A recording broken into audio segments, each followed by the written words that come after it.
The other thing that I missed is that we have given instruction and to all government offices to find ways to be more to save on energy. That applies, ito, panawagan ko na rin ito sa taong bayan. Maghanap tayo ng paraan upang mabawasan ang ating paggamit ng lahat ng mga sources of energy natin. Ito ay hindi pa, kagaya ng sabi ko, sapat naman ng supply natin. Ngunit ay baka sakali, ito ay kakailanganin natin gawin ito upang mabawasan nga ang pagbayad dahil tataas nga ang presyo. At hindi lamang sana sa government offices, but we have issued a directive to all the government offices to find ways, to find ways to save energy in every ways. Yung mga unnecessary travel, yung mga carpooling, yung mga bagay-bagay na ganyan. And these are things that that the general public can do. To give you some information on the situation in Iran and the surrounding countries, that we just had a meeting with some of the members of the cabinet, the relevant members of the cabinet, to see what is the situation as regards, number one, the Philippine nationals that are, as you know, the millions of Filipino nationals that are in the area. And so the first concern that we obviously have is the safety of our people. And we, at this point, the only reported casualty is the one that I reported last Sunday. We are hoping that that will be the last of it. But of course, we are continuing to monitor yung ating mga embassy, lahat ng mga attaches natin ay patuloy na umiikot at kinokontak yung ating mga Filipino workers sa iba't ibang lugar. At dahil ito ay hindi madaling gawin dahil as you know, patuloy ang pagbobomba ng mga area na ito at nagsasagutan na. Binobomba sila ng Israel, ang Iran binobomba ng Israel at saka ng US. Ang Iran naman ay sumasagot at kung saan-saan na, dumawak na ang mga area na tinatamaan ng mga missile, ng mga bomba ng Iran. At yung mga sinasabi nating hindi apektado noon, medyo tinamaan na ngayon.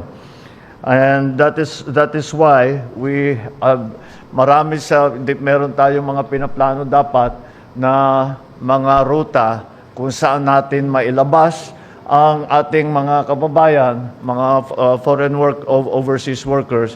Ngunit yung mga rutang yan ay sumara na dahil nung una hindi naman sila binobomba, ngayon binobomba na.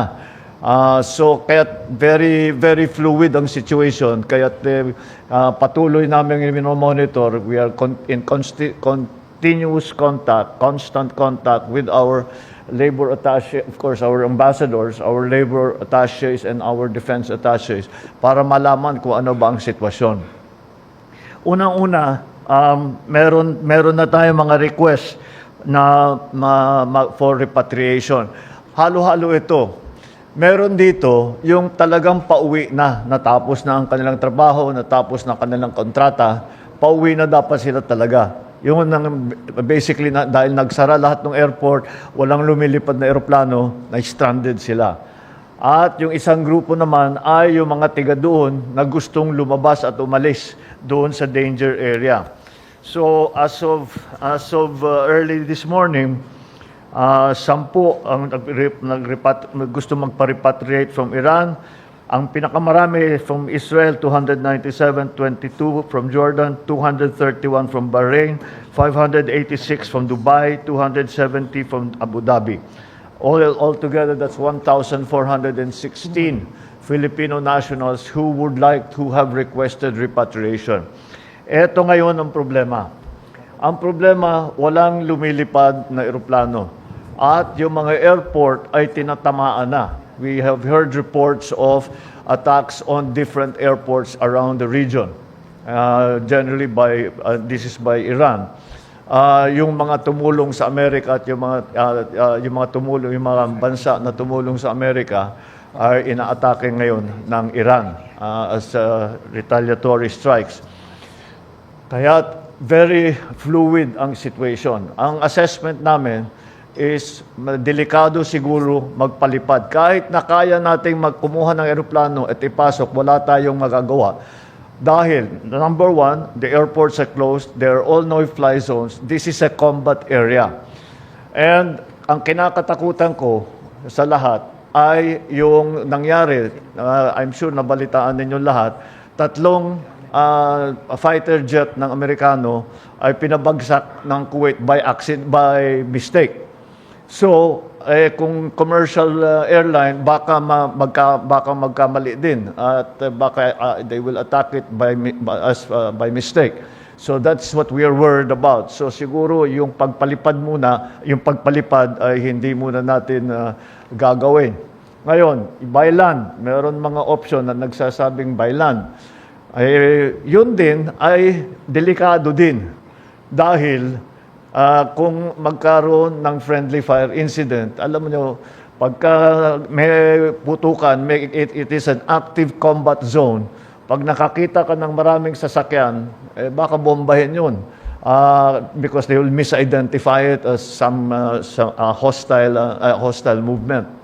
So that is also dangerous. Although that will be the best option that we will have in the immediate future. Dahil nga kinakatakutan pa natin yung pagpalipad.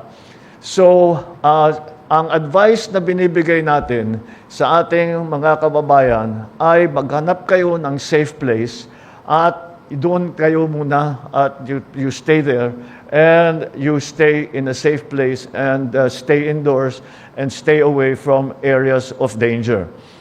Sa ngayon, we have the most dangerous area for our people right now would be Israel. Dahil tuloy-tuloy ang attack sa Israel. But the situation is Israel, dahil sanay sila sa gera, marami silang mga bomb shelter na pwedeng pagtaguan. At yun ang naging advice namin sa ating mga kababayan, doon muna kayo.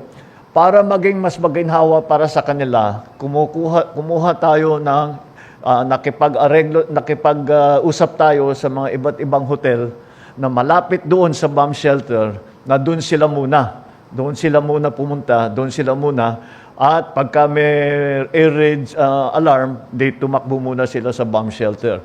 And that is the advice we have given to our nationals in Israel and also our nationals everywhere else. Na if you are in a safe place, kung malayo naman kayo, just stay put and be safe.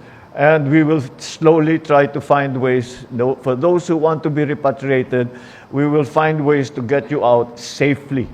And that is the key thing here.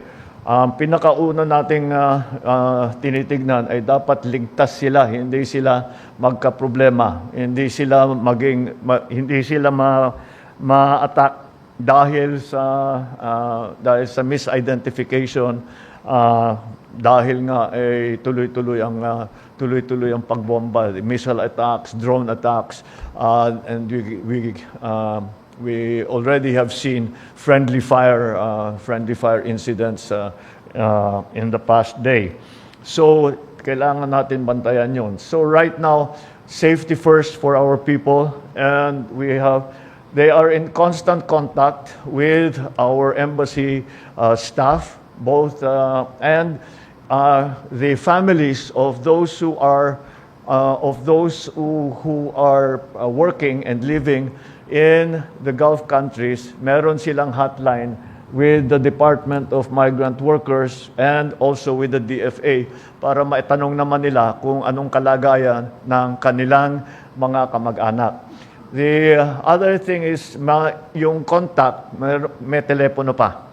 So they can actually call their own their relatives or their friends and see if they are okay. And kung kailangan, kung wala silang makontak, yung mga kamag-anak nila ang magsasabi sa atin na delikado yung mga tao natin in this place, pwede niyong puntahan at dalhin ninyo sa safe place.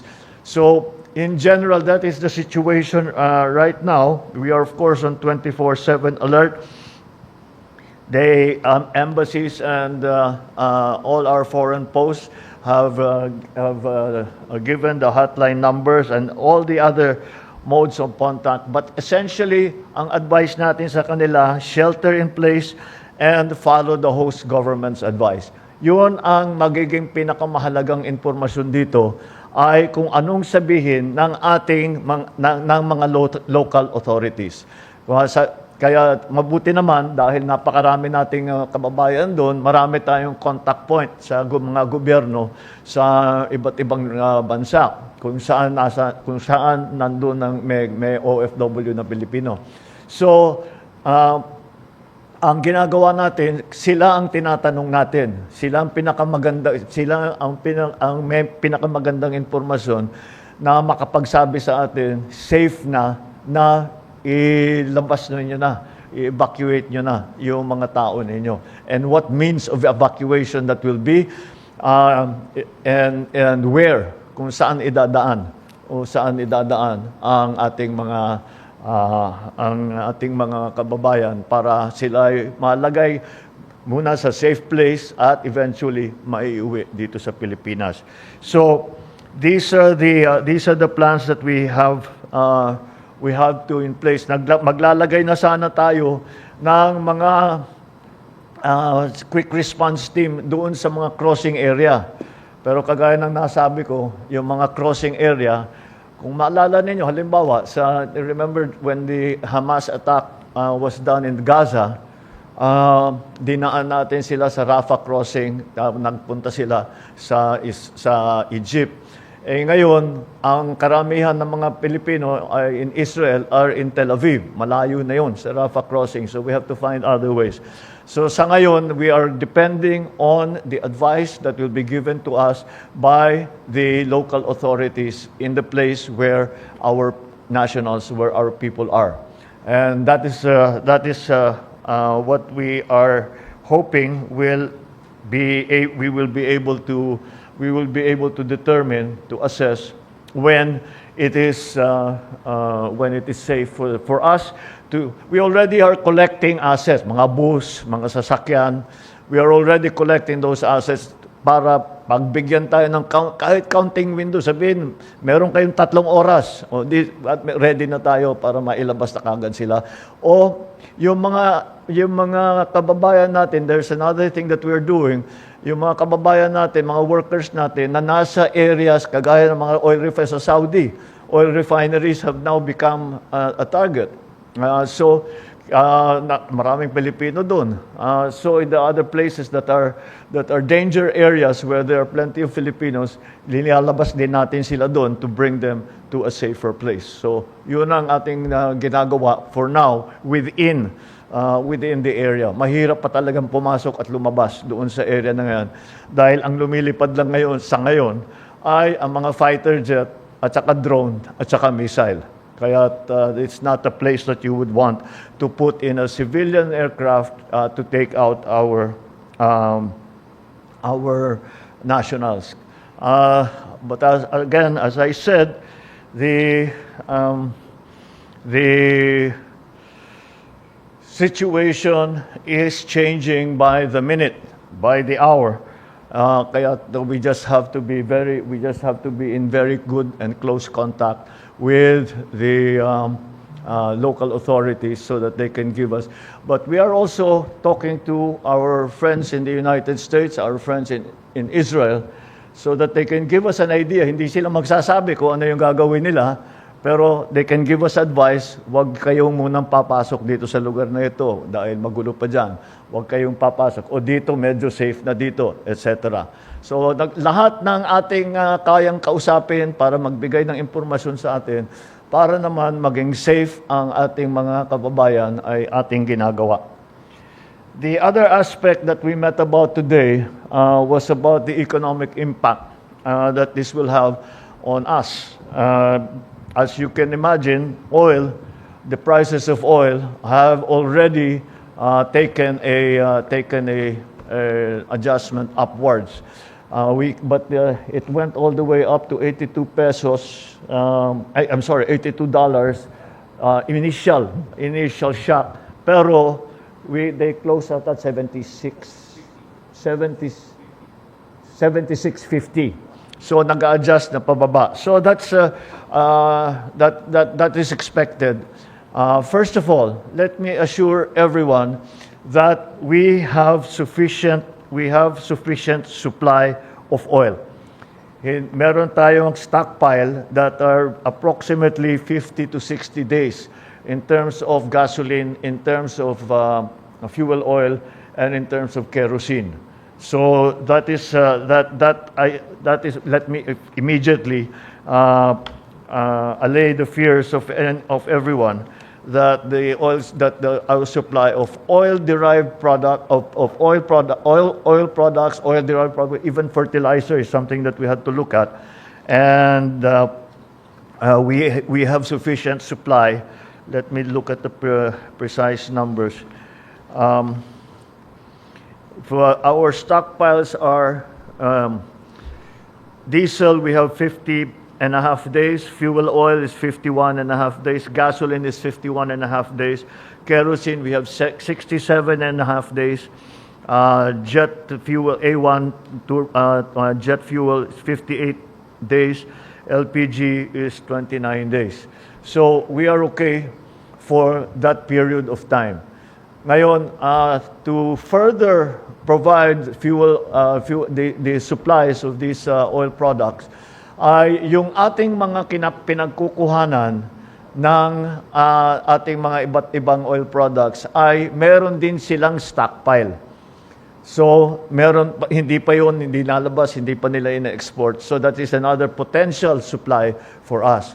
However, we must be very clear that if you are a country that is holding a stockpile of oil products, you will export as little of it as possible so that you keep your own stockpile high while this crisis is going on, while we do not know what is going to happen.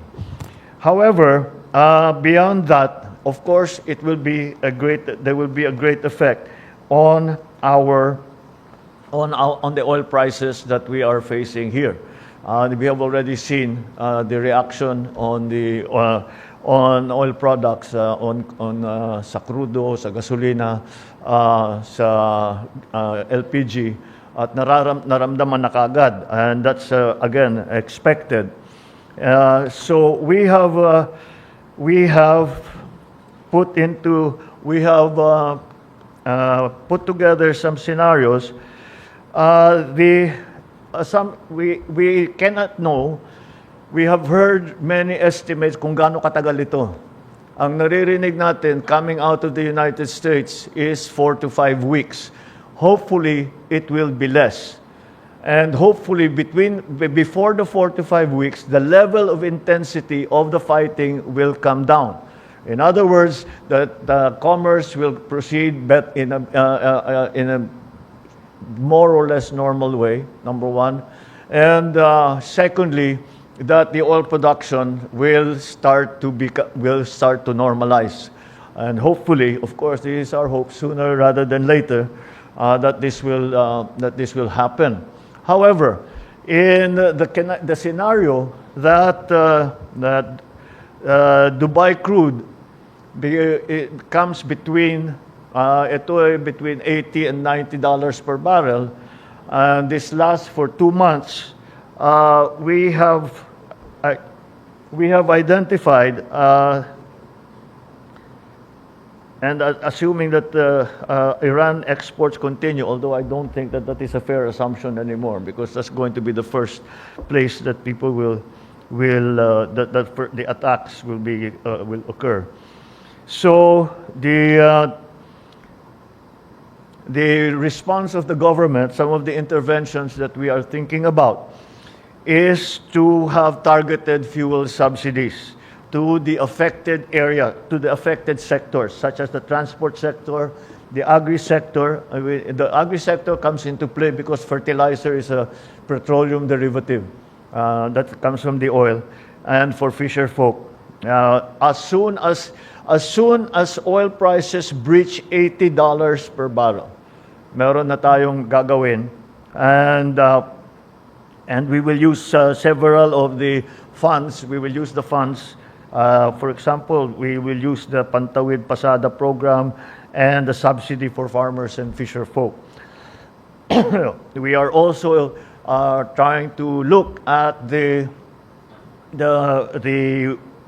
possibility of easing the transport cost burden to the to workers, for the traveling public, providing maybe no fare bus rides along major routes, and maybe to hold fares down on the transport, our public transport facilities. And of course, we are now going to look for whatever subsidies we will need to provide, so that hindi naman masyadong maramdaman ng working public ang pangyayaring ito. There is also a proposal that we will examine further. I am going to talk to the leaders in both the House and in the Senate to maybe, this is not yet a sure thing, but this is something that we are discussing, and it could be helpful, is to give me, the President, the authority to reduce excise tax on petroleum products should Dubai crude exceed $80 per barrel. And that wala pa tayo doon. But if in case that happens, then maybe this is something that we will have to, this is one tool that we will have to have. So I will discuss it with the leadership of Congress, and to see, it is going to be an emergency measure. It is not going to be a permanent measure. It will be something that we will dispose of as soon as the crisis is over. And there has been a coordination between the Department of Energy and the oil companies that whatever price increases they are going to institute, that they be done in a staggered manner. Wag bigla, para hindi naman biglang tataas ang presyo ng petroleum products ng langis. Ito ay yung mga produkto na ginagamit ng taong bayan ay dahan-dahan lang paaakyatin, and that will hopefully become a little bit less less of a problem to the working public. The other area that we looked into are what will be the effect on the remittances, because this is something that will affect the families of those that are remitting funds from our workers in this part of the world. Karamihan ng remittances natin ay talaga diyan galing. Yan ang pinakamalaking working group natin na nandun. Hindi nila kasama ang pamilya nila kung hindi nagre-remit ng pera dito sa Pilipinas. It's a bit of a mixed bag in the sense that the remittances, again, it's very, very hard to make an estimate.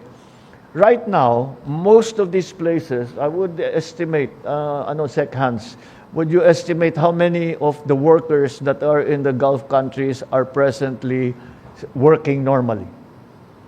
Just a rough estimate. I would say a substantial number, maybe around 80-85%, Mr. President. That's what I'm getting. More or less 80 to 85%. Sinasabi nila, ang report nila sa amin, nagtatrabaho pa rin sila, na pumapasok pa rin sila. Kung hindi sila makapasok, meron silang mga work from home. So yun ang yun ang naging effect doon sa workforce natin sa iba't ibang lugar. The other effect of the other statistic which will have an effect on remittances is going to be the exchange rate between the dollar and the peso. So we will just have to watch that very, very closely. and to see what the effects are. That's why tawag ko mixed bag, halo-halo talaga. May maaakyat, may bababa. Kasi kung umakyat ang peso, lumalaki ang remittance. Pero kung bababa naman, ang actual na dolyar na pinapadala dito, di bababa. We don't know where that balance is going to end as of now. So we are watching it very closely, and for those who are interested, there is some sensitivity analysis that we have done what the effect is per $1 of per barrel cost will be, and what the effects will be on inflation, what the effects with the debt is here. Sec Arce has provided us with some numbers, but these are very rough estimates on how it will affect the economy. So right now, again, the problem that we have is that it is a very fluid situation. Now it's a very volatile situation. The information that we are receiving is limited, as you can imagine, as it is a war zone right now. And so we have prioritized, of course, the safety of our people who are in the war zone. Number one, that's always the number one priority. And secondly, after that, what the effects will be to the working public here in the Philippines, and what are the interventions that the government can take up, which I have laid out for you in a general sense. So we will have more I think each of the departments will, as we find out more, which of the departments all the departments will be able to give you a more detailed analysis of what we have. But again, please understand that itong mga numero na sinasabi natin ay hindi pa tayo nakakatiyak dahil hindi natin nalalaman kung gaano katagal pa na mangyayari ito, gaano katagal pa bago babalik, gaano katagal pa yung presyo ng langis ay wala tayong control, as you well know. Paano ang galaw niyan, saan pupunta yan, ay kasama na rin dyan kung anong level ng dolyar. Yung peso naman di gumagalaw as of now, pero ang dolyar ang tinitignan din natin because they are all our remittances are being sent to the Philippines in dollars. Okay, so that's the general gist of it. I will take a few questions, and then I will leave it to the department secretaries to give you whatever more detailed information that they can. Again, please understand that we cannot give you detailed information, very detailed information, not because we do not want to, but because we do not have it. And we cannot, hindi natin ayaw namin manghula o mag-speculate tapos mag-react ng mga tao, may gagawin na sasabihin, it is worse than we thought, it is better than we thought. Mahirap magbigay ng mga speculative na especially the numbers. So wag na muna natin pag-usapan yung mga numero at kung gaano katagal ito. But we have, again, we are planning. So meron tayong best case scenario, meron tayong worst case scenario. Nakaplano tayo paano natin tulungan ang ating mga kababayan na nasa abroad, lalo na sa mga Gulf countries. Paano sila maging ligtas, maging safe, paano sila mailabas kapag may pagkakataon na, at kung ano yung epekto dito sa ekonomiya natin, at kung alin ng mga sektor ang tatamaan, at kung anong maaring gawin ng pamahalaan para tulungan sila na hindi masyadong maramdaman itong mga pagbabago sa presyo ng langis at sa pag-adjust ng presyo ng langis up or down. Hopefully, it will come down to back the normal levels that we had previous to this war. All right, so I'll take 3 questions before I'll... Thank you, Mr. President. We'll take 3 questions from the press corps related to the President's announcement. First question, Ivan? Rahi. Good morning, sir. Rafi Aying from the Daily Tribune. Sir, are you calling for a ceasefire, just like any other leaders in the globe? Are you? I will call for a ceasefire. Are you requesting for a ceasefire at least? It's not. We are not. We are not a party to any of this. Of course, we want the fighting to stop, but it's not the Philippines is not going to call for a ceasefire. The only people who can call for a ceasefire are those who are involved. We are only involved tangentially, if you want to call it that, because of our people who are there. So we have expressed support and for the countries that have come under attack, and we have made our feelings known that we hope that this crisis ends as quickly as possible, and we are asking, of course, for their continued assistance for for the safety of our people. But let me do it now, if it will help. Let's hope that there is a ceasefire, and we, the Philippines, ask all parties to show restraint and to bring this to a close as quickly as possible. Thank you, Mr. President. The next question from Ivan, GMA7.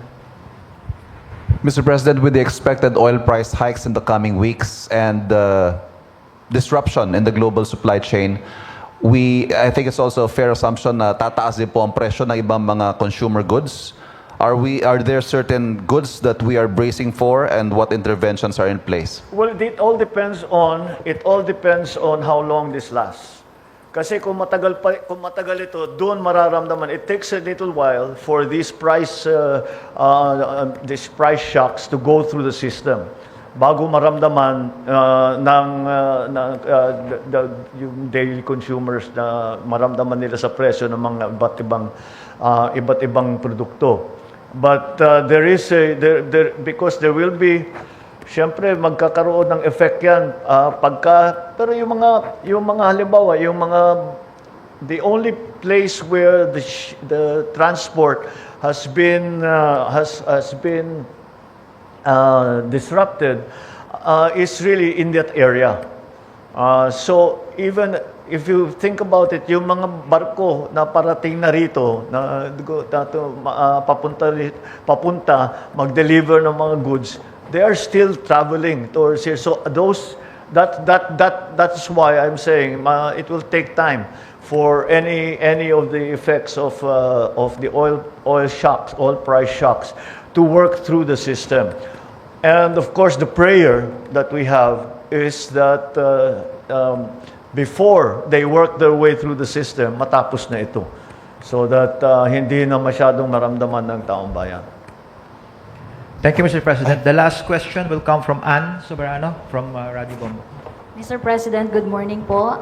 Mr. President, kung magtuloy-tuloy po ang pagtaas ng presyo ng crudo sa world market dahil sa tensyon sa Middle East, ano po ang contingency plan ng gobyerno sakaling magpatuloy ang pagtaas ng presyo ng crudo sa world market? Nabanggit nyo rin po kanina na magbibigay din po kayo ng subsidy sa fuel assistance sa mga sektor ng transport and agriculture. So sa harap po nito, Mr. President, posibleng sustained oil price shocks, paano po babalansehin ng inyong administrasyon ang energy security, price stabilization, at fiscal sustainability? Well, I explained a little bit kanina, naipaliwanag ko na ng kaunti yung aming mga intervention, kung tawagin. Kapag ito ay ang presyo ng langis ay lumampas na sa $80 per barrel.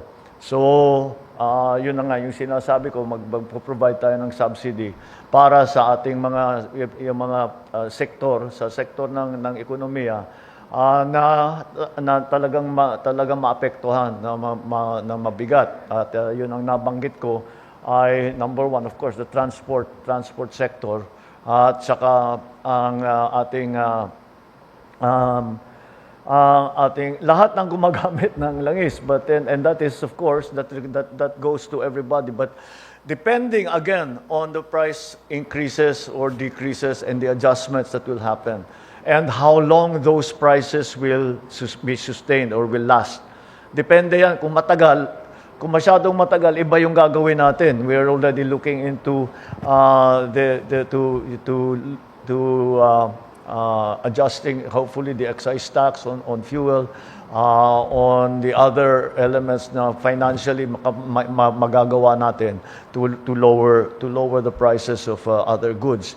But even in the worst case scenario, I think that we will be able to provide at least some support to those critical sectors, and I hope that this is something that we will not have to do. We are still hoping and we are still praying that this doesn't last too long, and I hope and pray that our people will remain safe, and that we will be able to weather this very difficult storm that is become global in scope. Kaya't marami naman tayong hinahanda kung ang ating panalangin ay hindi mapabigyan at talagang patuloy pa rin ang labanan. Marami naman tayong mga interventions. The other thing that I missed is that we have given instruction and to all government offices to find ways to be more to save on energy. That applies, panawagan ko na rin ito sa taong bayan. Maghanap tayo ng paraan upang mabawasan ang ating paggamit ng lahat ng mga sources of energy natin. Ito ay hindi pa, kagaya ng sabi ko, sapat naman ang supply natin. Ngunit ay baka sakali, ito ay kakailanganin natin gawin ito upang mabawasan nga ang pagbayad dahil tataas nga ang presyo. At hindi lamang sana sa government offices, but we have issued a directive to all the government offices to find ways, to find ways to save energy in every ways. Yung mga unnecessary travel, yung mga carpooling, yung mga bagay-bagay na ganyan. And these are things that the general public can do. We encourage the use of public transport, private vehicles. Punuin naman ninyo yung sasakyan ninyo. Huwag yung isang tao lang ang gumagamit. All of these things can come together. We will give further guidance in terms of that. We will give further guidance. We will make public service announcements to make suggestions to people kung ano yung pwede pa nilang gawin para mabawasan ang kanilang paggamit ng energy. So that is the situation as we have it right now. Thank you all for coming in on this for this very rapidly called press conference. Magandang umaga sa Thank you inyo very lahat. much, Mr. President. Malacanang Press Corps, thank you very much. That concludes our press conference this morning. Thank you.